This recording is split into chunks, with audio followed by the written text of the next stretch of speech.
The morning light filtered through the stained glass windows of St. Augustine's Cathedral, casting rainbow prisms across the polished marble floor. I stood before the full-length mirror in the bridal suite, my heart hammering against my ribcage as my maid of honor, Karen, adjusted the delicate lace train of my grandmother's vintage wedding dress.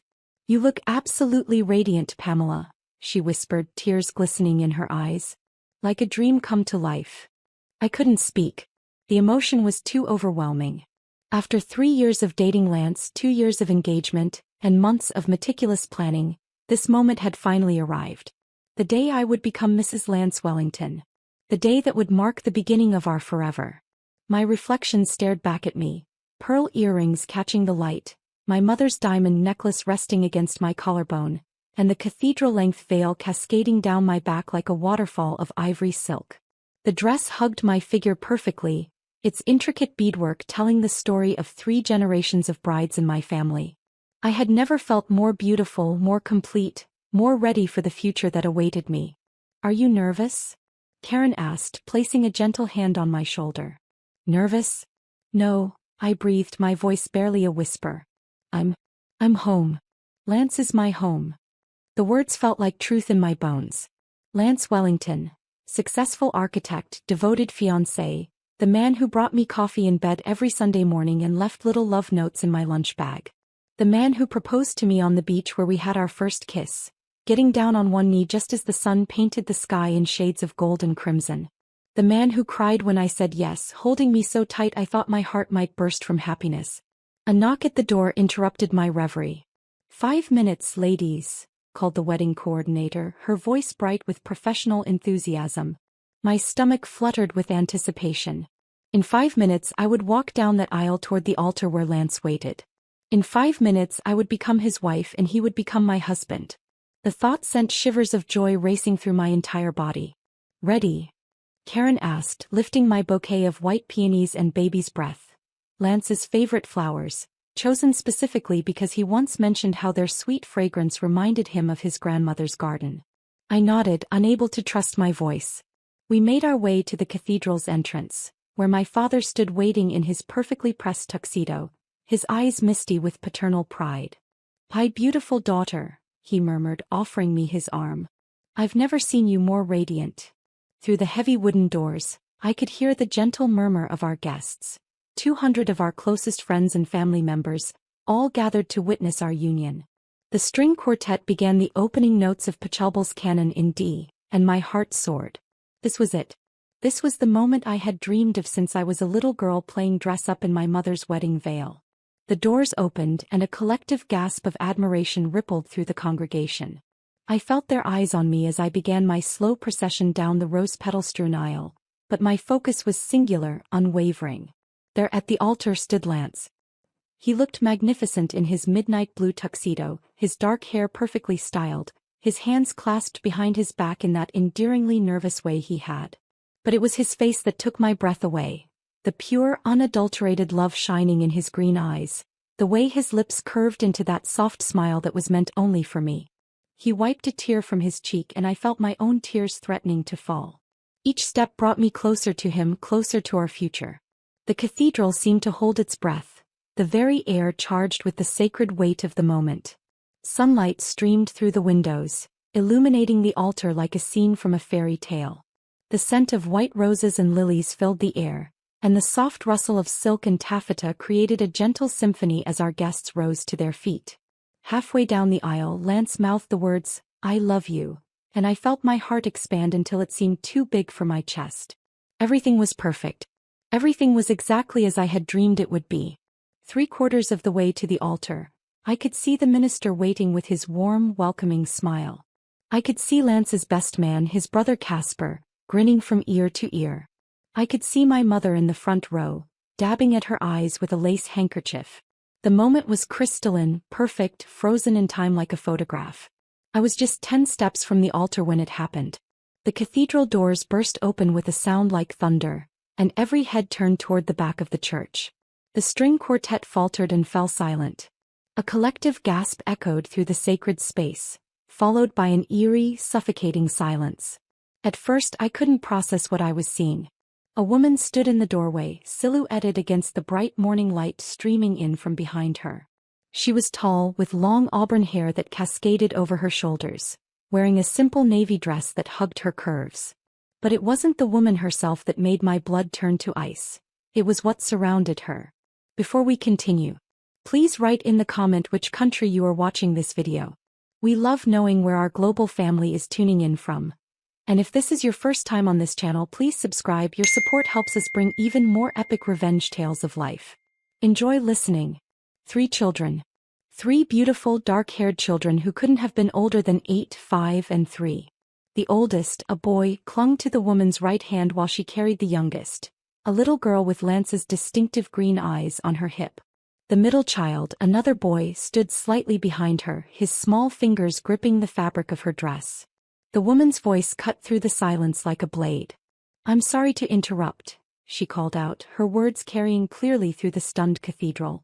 "But I couldn't let this happen. I couldn't let him do this to another woman." My father's arm tensed beneath my hand. I felt Karen step closer behind me, her breath sharp with shock. The congregation began to murmur, confusion and alarm rippling through the pews like wildfire. The woman began walking down the aisle, her children in tow, her heels clicking against the marble floor with deliberate precision. Each step she took felt like a nail being driven into my chest. This couldn't be happening. This was my wedding day. My perfect, beautiful wedding day. "My name is Catherine Wellington," she announced, her voice steady despite the chaos she had unleashed. "And this man," she pointed directly at Lance, "is my husband." The words hit me like physical blows. "Husband?" He said, "husband." The cathedral erupted into chaos. Gasps, whispers, the scraping of shoes against marble as people shifted in their seats. Someone in the back pews let out an audible, "Oh my God." But I couldn't move. I couldn't breathe. I couldn't think. All I could do was stand there, frozen as this stranger, this woman, continued her march toward the altar, toward Lance, toward the man I was supposed to marry in less than 5 minutes. "These are our children," Catherine continued, her voice never wavering. "Michael, Benny, and Julia. Lance's children. The children he abandoned when he moved to Chicago 3 years ago to start fresh, as he put it. 3 years ago. The same time he and I had started dating." The timeline crashed over me like a tsunami and I felt my knees threaten to buckle. My father's grip on my arm tightened, the only thing keeping me upright. "No," I whispered, the word escaping my lips involuntarily. "No, this isn't. This can't be." But even as I said it, I knew. Deep in my bones, in that terrible place where truth lives even when we don't want to acknowledge it, I knew she was telling the truth. The children's features were too familiar, too distinctly Lance. The boy Michael had his strong jawline. Little Benny had his nose. And Julia. God, Julia had his eyes, his smile, even the way he tilted his head when he was curious. I had to turn to him. I had to see his face. I had to see him deny this, to see the confusion and outrage I was sure must be written across his features. Because Lance wouldn't do this to me. Lance loved me. Lance was good and honest and true. Lance was my future, my heart, my home. I turned toward the altar, my movement feeling sluggish, as if I were moving underwater. "Lance." I called out, my voice cracking. "Lance, tell them this isn't true. Tell them she's lying. Tell them." But when I saw his face, when I looked into those green eyes that I had loved so desperately, my heart didn't just break. It shattered. It disintegrated. It turned to dust and blew away on the wind of his betrayal.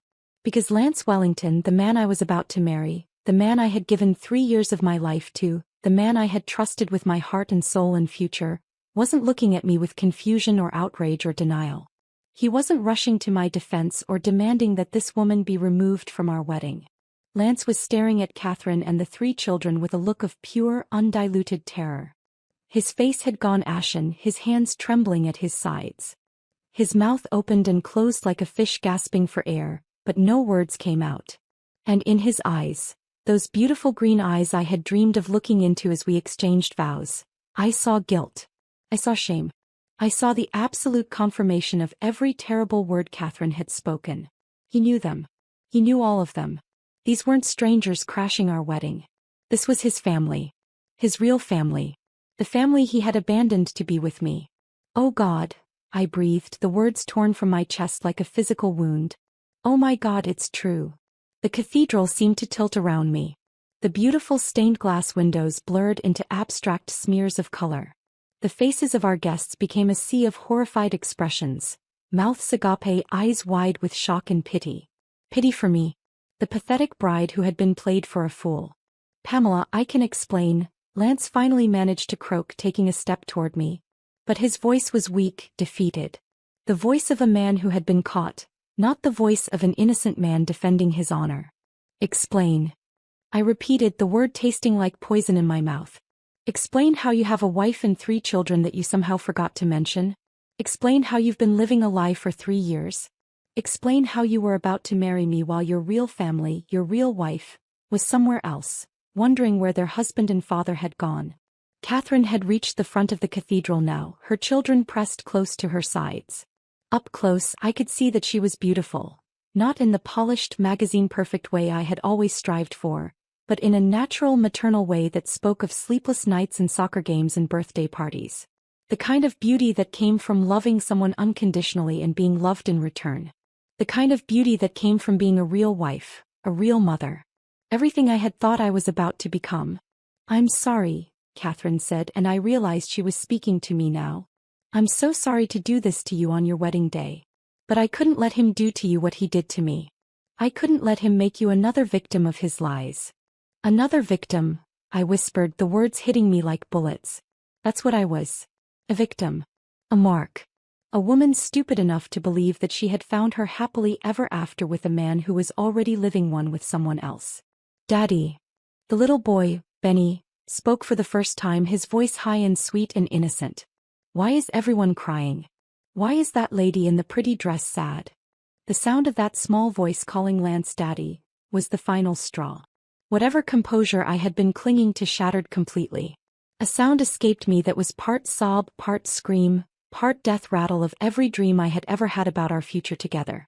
You bastard, I hissed, my voice carrying clearly through the shocked silence of the cathedral. You lying, cheating, heartless bastard.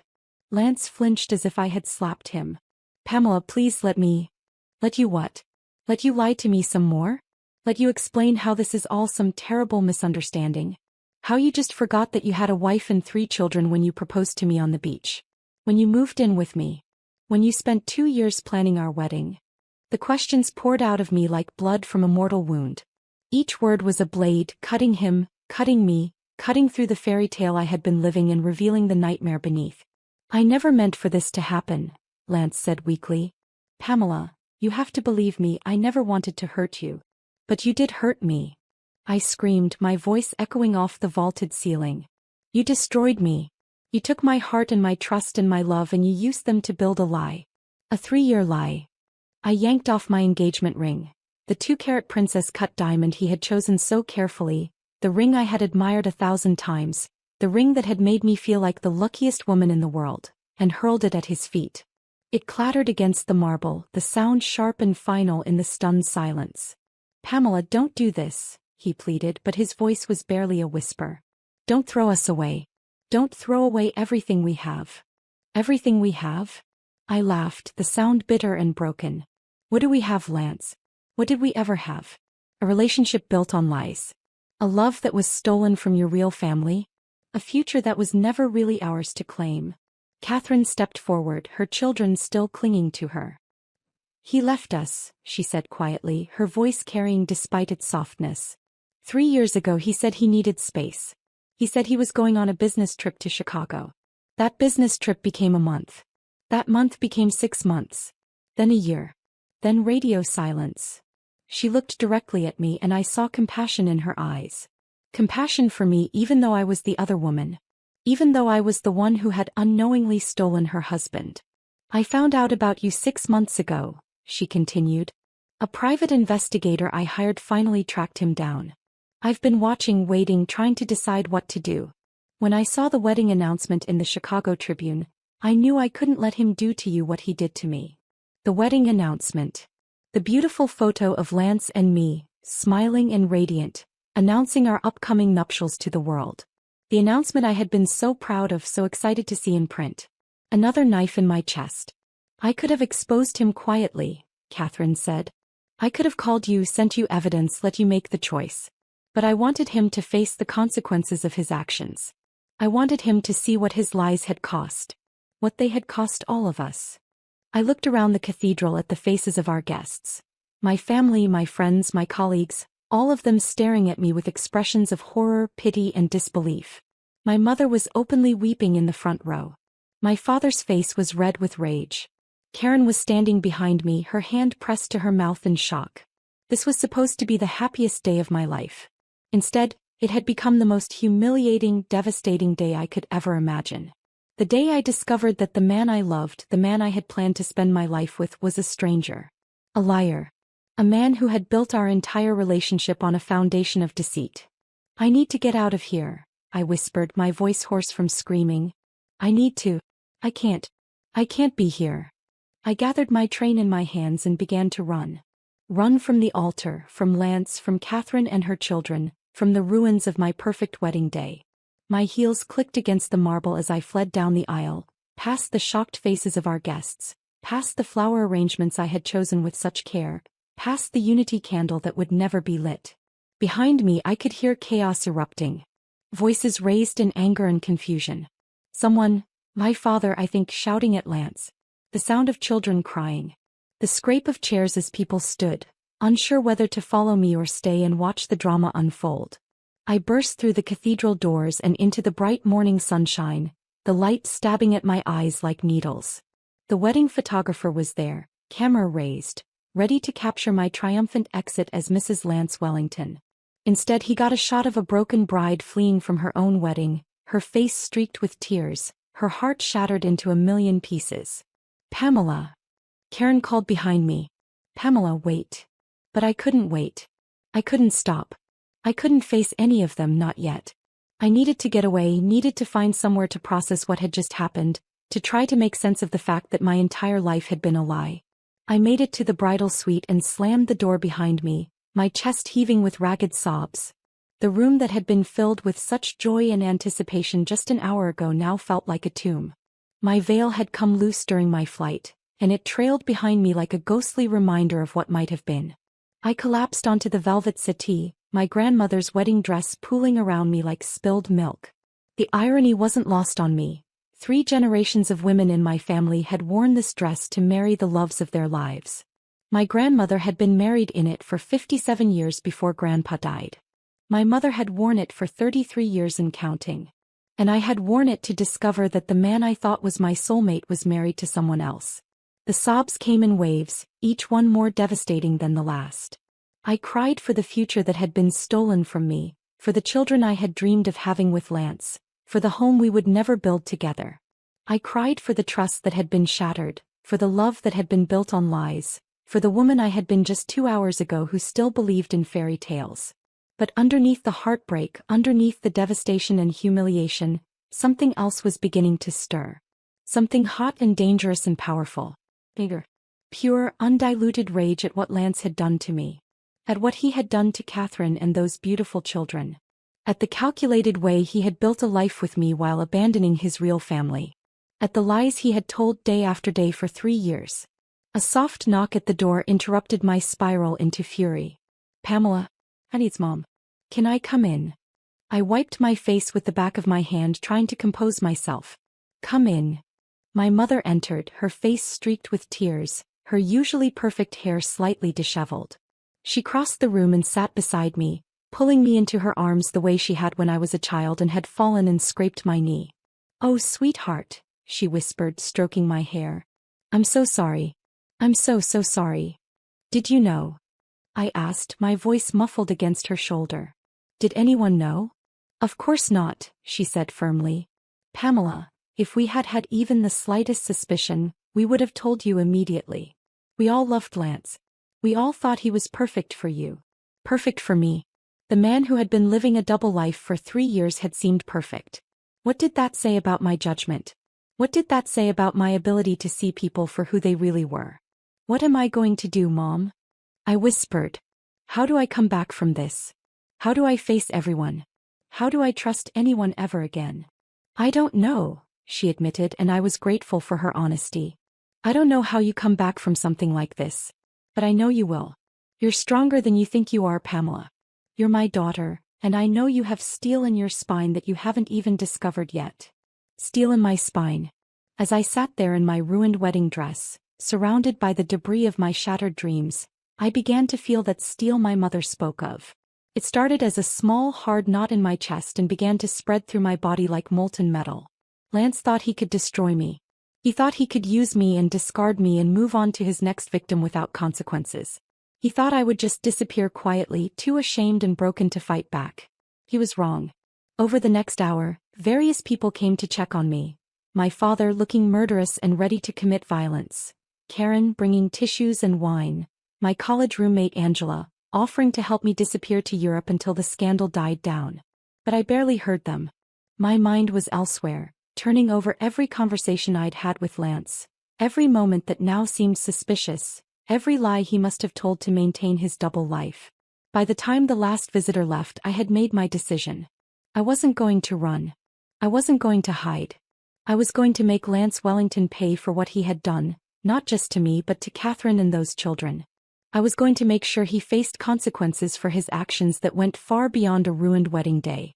But first I needed to know everything. I needed to understand the full scope of his deception, the complete picture of the life he had been living. And I knew exactly where to start. 2 hours later, I had changed out of my wedding dress and into jeans and a sweater.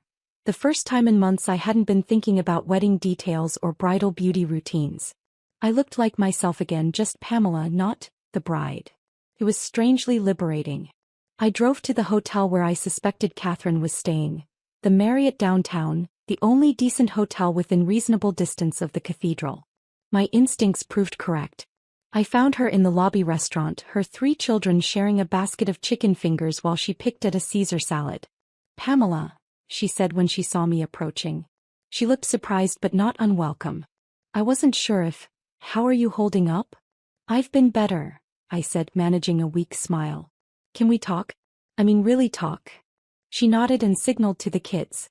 "Michael, can you keep an eye on your sister and brother while I talk to Miss Pamela? We'll be right over there."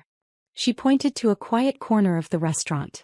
We settled into a booth and for a moment we just looked at each other. 2 women whose lives had been destroyed by the same man, sitting across from each other in the aftermath of chaos. "I need to know," I said finally. "Everything. I need to know who I was really living with for 3 years. Catherine took a deep breath. "His name is Lance Casper Wellington. He's 34 years old, born in Denver, Colorado. We met in college. University of Colorado Boulder. We got married when I was 23 and he was 25. Michael was born the next year, Benny 2 years after that, and Julia 3 years ago." She paused, her eyes growing distant. "He was a good husband for a while. Attentive, loving, excited about being a father. But as his architecture firm grew more successful, he started traveling more. He became distant, distracted. He started talking about needing more space, more time to think." "When did he leave?" I asked. 3 years, 2 months, and 16 days ago," she said without hesitation. "He said he needed to go to Chicago for a project. A big commercial development that would set up our future," he said. "He'd be gone for a month, maybe 6 weeks. That was the last time I saw him until today. 3 years, 2 months, and 16 days ago. Just 2 weeks before Lance and I had met at that coffee shop near my office. 2 weeks before he had charmed me with his smile and his architectural drawings and his stories about traveling for work. Did he call? Right? Send money?" Catherine's laugh was bitter. "For the first 6 months, yes. Sporadic phone calls, usually when the kids were at school so he wouldn't have to talk to them. He'd say he was almost finished with the project, that he'd be home soon. He sent money for a while, but even that stopped after the first year. How did you survive? How did you take care of 3 kids on your own?" "I went back to work as a paralegal. My parents helped with childcare. We sold the house and moved into a smaller apartment. We made it work, but barely." She looked across the restaurant at her children who were now coloring on the kids' menus. "Michael asks about his father every week. Benny has stopped asking, but I see the hurt in his eyes. Julia barely remembers him, and maybe that's for the best." The full weight of Lance's betrayal was beginning to sink in. It wasn't just that he had lied to me, he had abandoned 3 children. He had left Catherine to struggle as a single mother while he was playing house with me in Chicago. letting me believe I was his first and only love. How did you find out about me? I asked. 6 months ago I hired a private investigator. I needed to know if Lance was alive, if he was planning to come back, if I should file for divorce. The investigator found him in Chicago, living in what I now know was your apartment. He had photographs of Lance taking you to dinner, walking hand in hand through Millennium Park, shopping for furniture together. She reached into her purse and pulled out an envelope. I brought these for you. I thought you should see them. My hands shook as I opened the envelope and pulled out a stack of photographs. There we were, Lance and me, captured in moments I remembered fondly. Coming out of my favorite restaurant. Kissing on the steps of the Art Institute. Laughing together at the farmer's market. But seeing these images through Catherine's eyes, knowing that they were surveillance photos documenting her husband's adultery, transformed every memory. What had felt like love now looked like betrayal. What had felt like intimacy now looked like deception. There are more, Catherine said quietly. Pictures of him at real estate offices, looking at engagement rings, meeting with wedding planners. The investigator documented everything. Jesus, I breathed. He was planning to marry me while still married to you. Bigamy, she confirmed. It's a felony in most states. The word hung in the air between us, loaded with possibility. Lance hadn't just committed adultery, he had been planning to commit a serious crime. He had been willing to make me an unwitting accomplice to bigamy rather than face the consequences of his lies. What are you going to do? I asked. Catherine was quiet for a long moment. I don't know, she admitted. I came here today because I couldn't let him do to you what he did to me. But now I'm not sure what comes next. Do I file for divorce? Do I try to get him to come back for the children's sake? Do I press charges? An idea was beginning to form in my mind. A terrible, wonderful, perfect idea. What if we worked together? I said slowly. What if we made sure he faced real consequences for what he's done to both of us? Catherine looked at me with surprise. What do you mean? I mean, he thinks he can destroy people's lives without consequences. He thinks he can abandon his children, lie to the woman he claims to love, and just walk away from the wreckage. What if we showed him that actions have consequences? Pamela, I'm not sure. Think about it, I interrupted, leaning forward. You have evidence of abandonment, of him failing to support his children. I have evidence of fraud, of him lying about his identity and marital status. Together we could make sure he faces legal consequences. Real consequences. Catherine was quiet for a long time, considering.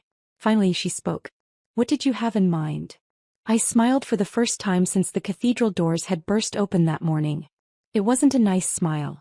It was the smile of a woman who had found her steel spine and was ready to use it. I think it's time Lance learned what it feels like to have his life destroyed in public. Over the next 2 weeks, Catherine and I became unlikely allies in our quest for justice. We met every day, usually at coffee shops or restaurants, planning our strategy while her children were at school. I learned that Michael was a straight-A student who loved baseball, that Benny was shy but brilliant with puzzles, that Julia was a tiny tornado of energy who loved to sing Disney songs. I also learned that Catherine was stronger than she looked. The woman who had seemed so composed during the wedding confrontation was actually made of steel wrapped in velvet. She had been through hell raising 3 children alone, working 2 part-time jobs to make ends meet, lying awake at night wondering if her husband was dead or had simply chosen to abandon them. I used to make excuses for him, she told me one afternoon as we sat in my living room, surrounded by legal documents and printouts. I told myself he was having a midlife crisis, that he needed time to find himself, that he would come back when he was ready. It took me 2 years to accept that he wasn't coming back, that he had chosen to start over without us. How did you explain it to the children? I didn't really. I just kept saying Daddy was working far away, that he would be back soon. Michael stopped believing me about a year ago. He's 8, he's not stupid. He knows his father abandoned us. The rage I felt toward Lance grew stronger every day. Not just for what he had done to me but for what he had done to this family. To these innocent children who deserved better than a father who could walk away from them without a backward glance. Our plan was multifaceted. First, Catherine would file for divorce, citing abandonment and failure to provide support. She would also file a complaint with the district attorney's office for bigamy, since Lance had been planning to marry me while still legally married to her. Second, I would file a civil suit for fraud and emotional distress. Lance had lied about his identity, his marital status, and his intentions. He had cost me thousands of dollars in wedding expenses, not to mention the emotional damage of public humiliation. But the legal consequences were just the beginning. I wanted Lance to feel the same public shame and humiliation that I had felt when Catherine walked into that cathedral. I wanted his lies exposed for everyone to see. I started with his work. Lance was a partner at Henley & Associates, one of Chicago's premier architectural firms. His professional reputation was everything to him.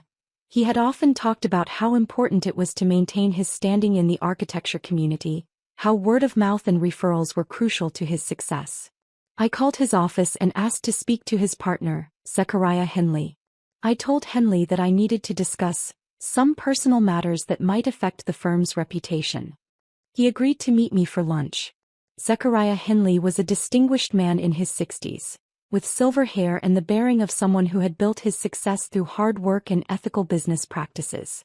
When I told him about Lance's double life, his face went through a series of expressions: shock, disbelief, anger, and finally disgust. "Are you telling me that Lance has been living under false pretenses for 3 years?" he asked. "That he's married with children?" "I'm telling you that he abandoned his wife and 3 children to start a new life in Chicago. That he was planning to commit bigamy. That everything he's told you about his personal life has been a lie." Henley was quiet for a long time, processing the information. Finally he spoke. "Mrs. Forgive me, what should I call you now?" "Just Pamela is fine." "Pamela, I want you to know that if what you're telling me is true, Lance will no longer be welcome at this firm. We have a reputation to maintain, and we cannot be associated with someone who would abandon his children and attempt to commit bigamy." "It's all true," I said, sliding a folder across the table. "Catherine, his wife, has provided documentation. Marriage certificate, birth certificates for the children, records of his abandonment. The private investigator's photos. Everything." Henley looked through the documents, his expression growing more grave with each page. "I'll need to verify this information independently, you understand. But if it checks out..." He shook his head. "Lance will be terminated immediately. And I'll make sure word gets out to other firms in the city. This kind of behavior is unacceptable." One down. Next, I targeted his social circle. Lance had introduced me to dozens of colleagues, clients, and friends over the past 3 years. People who had attended engagement parties, who had RSVP'd to our wedding, who thought they knew him as a successful single architect who had found love with a wonderful woman. I started making calls. "Hi Mildred. It's Pamela. Yes, I know the wedding was... Well, there's something you should know about Lance.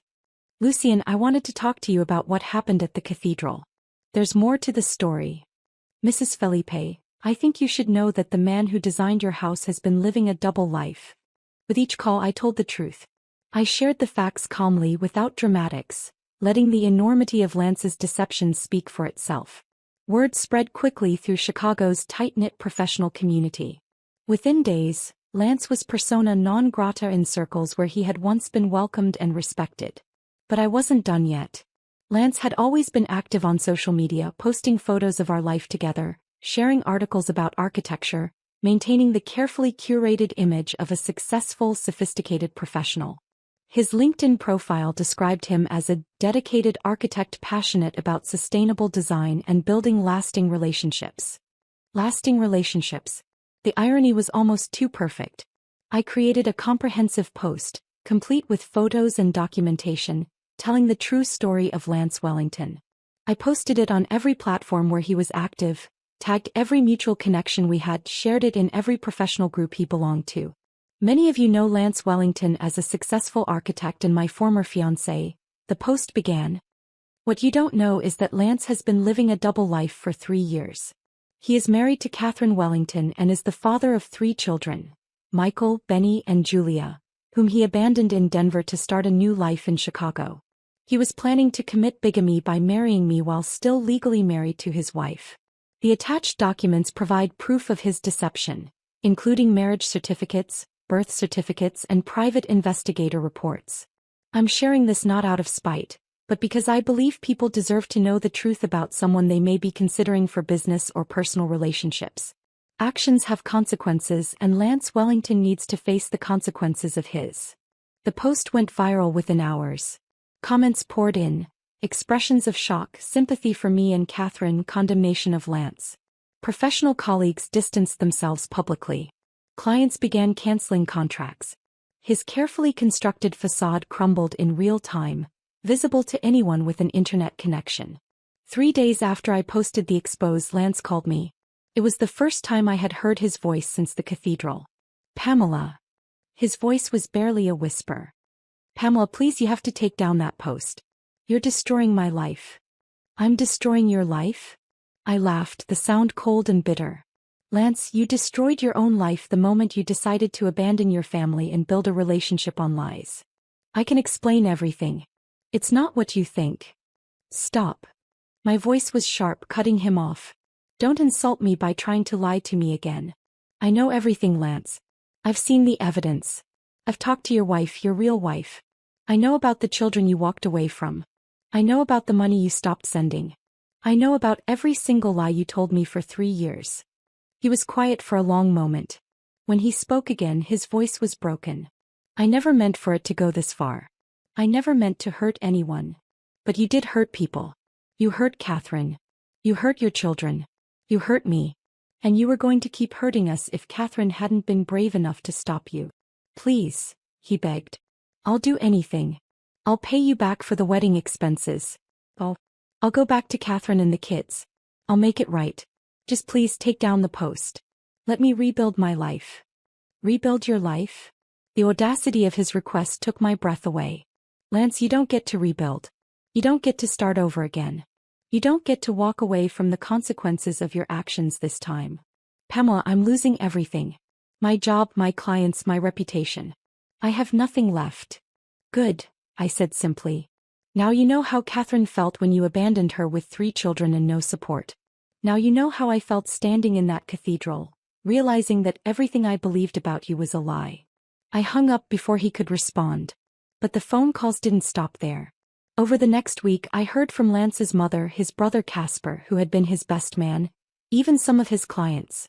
All of them begged me to show mercy, to take down the post, to let him try to rebuild his reputation. I refused every request. "He made his choices," I told Casper during one particularly heated conversation. "He chose to abandon his family. He chose to lie to me for 3 years. He chose to attempt bigamy rather than face his responsibilities. These are the consequences of those choices. But Pamela, he's family. He's my brother. I've known him his whole life. This isn't who he really is." "This is exactly who he is," I replied. "You just didn't want to see it. None of us did." Meanwhile, Catherine was making progress with the legal aspects of our plan. She had filed for divorce and was seeking full custody of the children, along with 3 years of back support. The district attorney's office had opened an investigation into the bigamy charges. Lance was facing real legal consequences for his actions, not just professional and social ones. "He tried to contact me," Catherine told me during one of our regular coffee meetings. "He wants to see the children." "What did you tell him?" "I told him that if he wanted to see his children, he could do it through the court system. That he lost the right to show up whenever it was convenient for him when he abandoned us 3 years ago." "How are the kids handling all this?" Catherine sighed. "Michael is angry. He doesn't understand why his father would start a new family instead of coming home to us. Benny is confused. He keeps asking if Daddy is coming back now that everyone knows where he is. And Julia." She paused, her eyes filling with tears. "Julia doesn't really remember him. She calls him the man from the church when she talks about the wedding." The impact on the children was the one aspect of our revenge that gave me pause. These innocent kids were suffering because of their father's choices, and while exposing Lance felt necessary and justified, I worried about the collateral damage. "Maybe I should take down the social media posts," I said one day. "For the kids' sake." Catherine shook her head firmly. "No. The kids are going to have to deal with who their father really is eventually. They're going to have to understand that he chose to leave us. At least this way there's accountability. At least this way, other women won't fall for his lies the way we did." He was right. This wasn't just about justice for us. It was about protecting future victims. Men like Lance didn't usually stop with one deception. If Catherine hadn't been brave enough to crash our wedding, I would have married him. He would have been a bigamist, and eventually he probably would have found a reason to abandon me too, just like he had abandoned his first family. 2 months after the wedding that never was, Lance's life had completely collapsed. He had been fired from Henley and Associates and was unable to find work with any other firm in Chicago. Word of his deception had spread throughout the architectural community. He had been forced to move back to Denver to face the legal proceedings, though Catherine made it clear he was not welcome in their home. The court case was straightforward. Lance had no defense for abandoning his children or attempting bigamy. He was ordered to pay 3 years of back support plus ongoing monthly payments. He was given supervised visitation with the children, if they chose to see him. Most importantly for Catherine, she was granted full custody with no possibility of Lance taking the children away from her. On the civil side, my lawsuit against Lance was also successful. The judge awarded me damages for fraud, breach of contract, and emotional distress. Lance was ordered to pay me back for all wedding expenses, plus additional compensation for the trauma he had caused.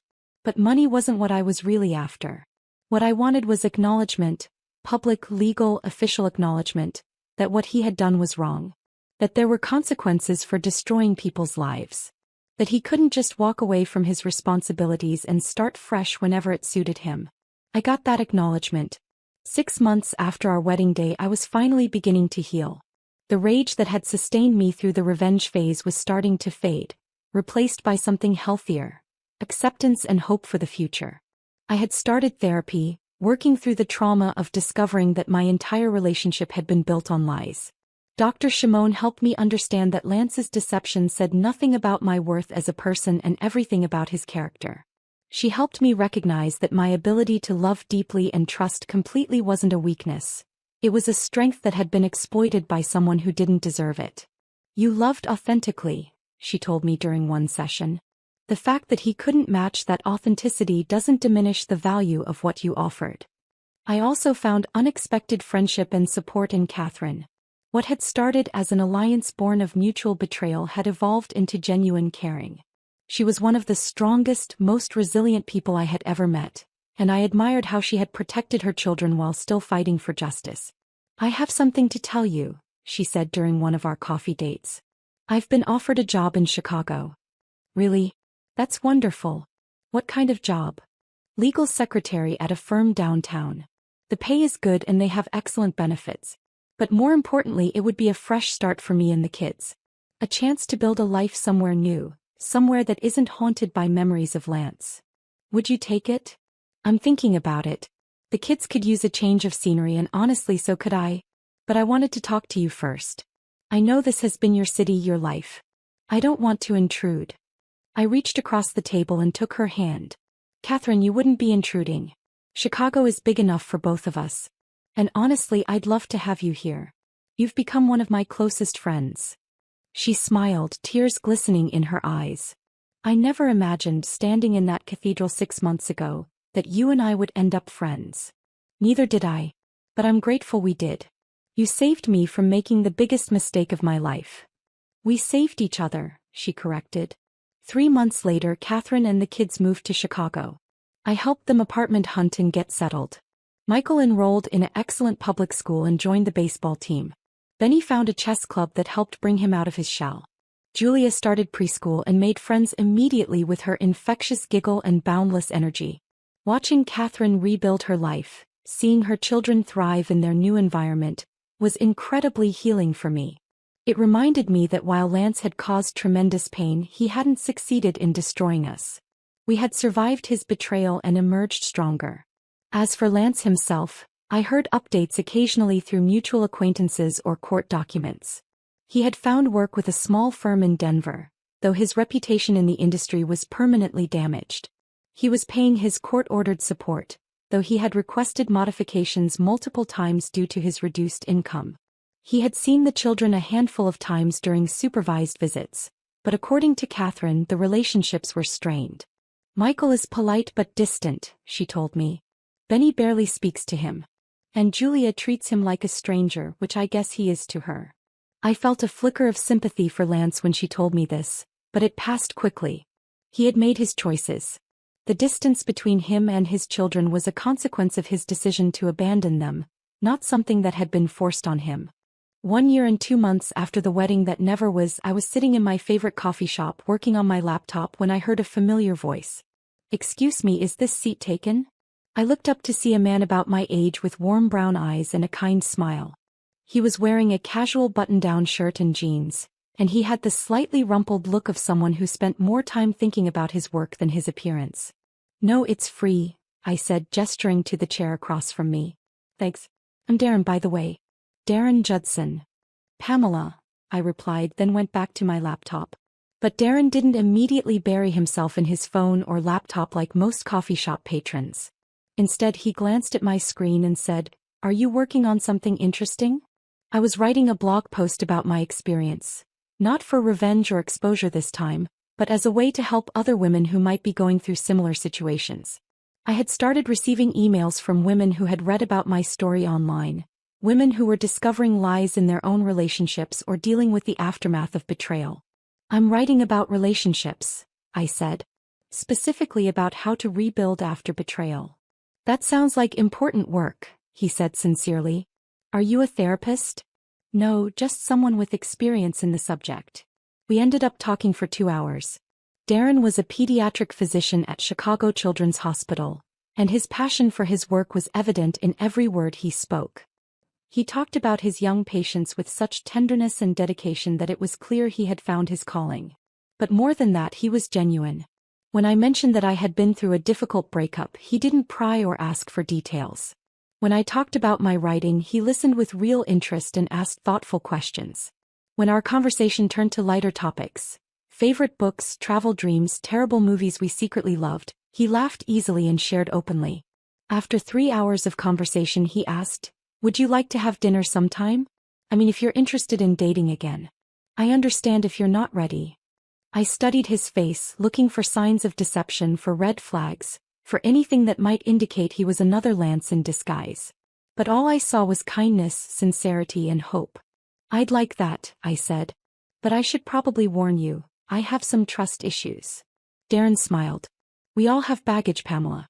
The question is whether we're willing to work through it together." Our first date was coffee and a walk through Millennium Park. Our second date was dinner at a small Italian restaurant. By our third date, I was ready to tell him about Lance, about the wedding, about everything. Darren listened without judgment as I told him the whole story. When I finished, he was quiet for a long moment. "Thank you for trusting me with that," he said finally. "It must have taken incredible strength to get through something like that. Some days I felt strong. Other days I felt like I was drowning. But you didn't drown. You survived, and you helped Catherine and her kids survive too. That takes courage." I was so angry for so long. I wanted him to suffer the way he made us suffer. And did he? I thought about it. Yes, I think he did. He lost everything: his job, his reputation, his social circle. But more than that, he lost his children. They don't trust him anymore, and that's something money can't fix. "Do you regret the revenge? The public exposure?" "No," I said without hesitation. "I don't regret it. He needed to face consequences for his actions. And more importantly, other women needed to know who he really was. I may not have been the first woman he deceived, but I was determined to be the last." Darren nodded. "It sounds like you did what you needed to do to reclaim your power." "Exactly. For 3 years, I let him control my narrative, my future, my sense of self-worth. Taking back control of the story was the first step in healing. 6 months later, Darren and I were in a committed relationship. He had met Catherine and the kids, and they all adored him. He was patient with my trust issues, understanding when I needed reassurance, and gentle when I had moments of doubt or fear. "I'm not Lance," he would remind me when I got anxious. "I'm not going anywhere. And if you need proof of that, I'm happy to provide it." He did provide proof in dozens of small ways. He introduced me to his family early in our relationship.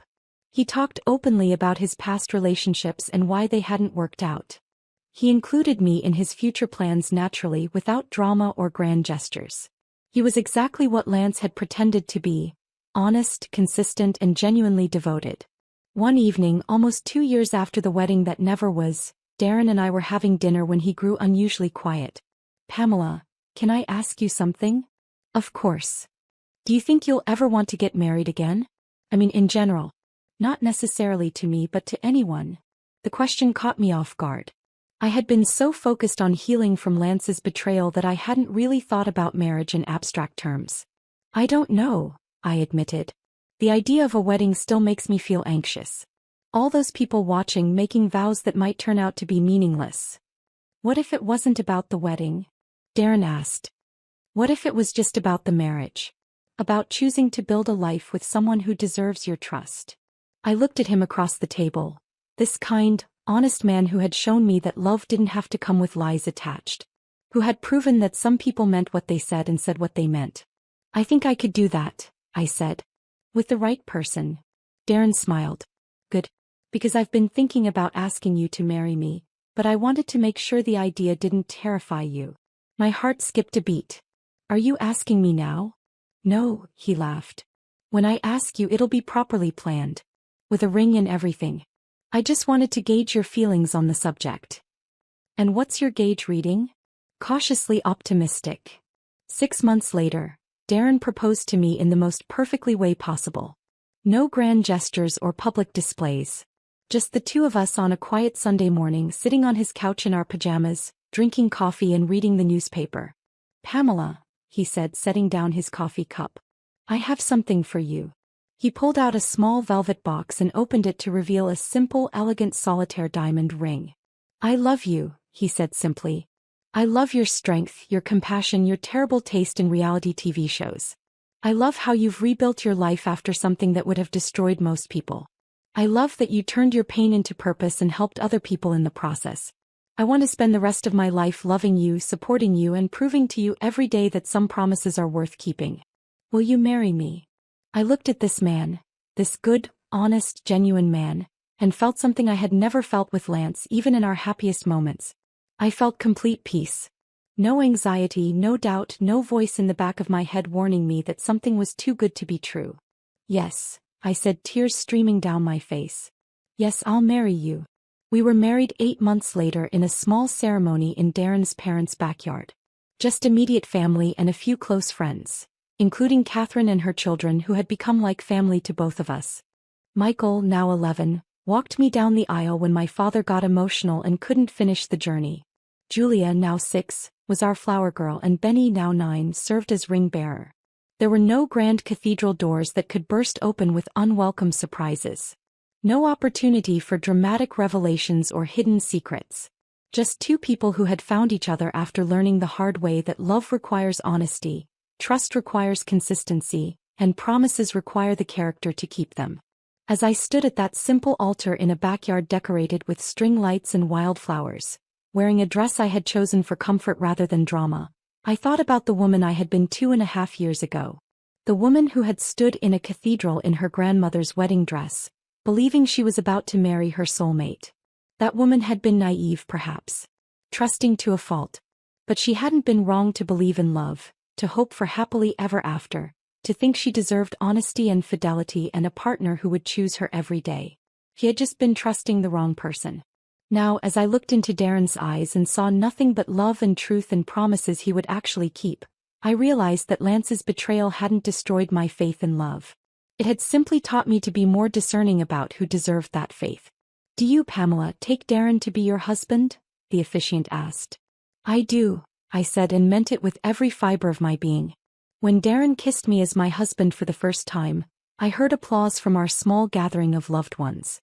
But more than that, I heard something I had never heard at my first wedding attempt. The sound of genuine celebration, untainted by lies or secrets or the ticking time bomb of hidden truth. 3 years after Lance Wellington had tried to destroy my life, I had built a new one. A better one. A real one. And as Darren and I danced to our first song as husband and wife, At Last by Etta, I caught sight of Catherine dancing with her children nearby. She was glowing with happiness not just for me but for herself.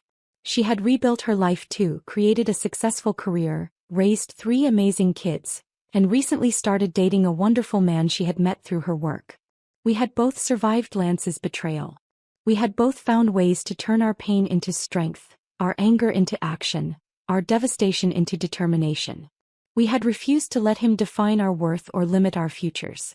Lance himself had faded into irrelevance. Occasionally, Catherine would mention that he had requested another modification to his support payments, or that he had missed another scheduled visit with the children. But he was no longer the central figure in either of our stories. He had become what he deserved to be: a cautionary tale, a lesson learned, a chapter closed. As the song ended and Darren spun me in a circle, I threw back my head and laughed with pure joy. The sound echoed through the backyard, carried on the evening breeze, a declaration of victory over betrayal, a celebration of second chances, a testament to the truth that some endings are actually beginnings in disguise. I had gotten my happily ever after. Not the one I had originally planned, but the one I actually deserved. The one that was real.